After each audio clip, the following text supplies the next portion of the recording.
বিসমিল্লাহির রহমানির রহিম। শিক্ষক ও প্রগতি পরিবারী সংগঠন বাংলাদেশ জাতীয়বাদী ছাত্রদল আজকের এই শহীদ রাষ্ট্রপতি জিয়াউর রহমান আত্মার মাগফিরাত কামনা ও দেশনেত্রী বেগম খালেদা রোগ মুক্তি ও সুস্থতা কামনায় এবং জাতির হাসিনা সরকারের পতনে আন্দোলনের শহীদ ছাত্রনেতার আত্মার মাগফিরাত কামনায় আজকে এই আলোচনা সভা আয়োজন করা হয়েছে। এখানে উপস্থিত আছেন আমার রাজনৈতিক অভিভাবক, আমার শ্রদ্ধেয় বড় ভাই, প্রধানমন্ত্রী হিসাবে উপস্থিত আছেন আকিব চালক সেনজের মেহেরপুর জেলা ছাত্র দলের সভাপতি। আরো উপস্থিত আছেন উপস্থিত আছেন রিয়াদ শেখ, সিনিয়র যুগ্ম সম্পাদক বাংলা ইউনিয়ন ছাত্র দল। আরো উপস্থিত আছেন মুস্তাক শেখ, মেহেরপুর জেলা পরিষদ শহীদ পরিষদ। প্রথমে স্মরণ করতে চাই শহীদ জিয়াউর রহমানকে।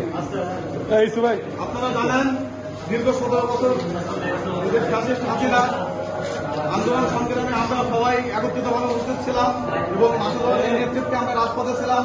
আগামীতেও মাসুদের নেতৃত্বে রাজপথে থাকবো এ বলে আমার সংক্ষিপ্ত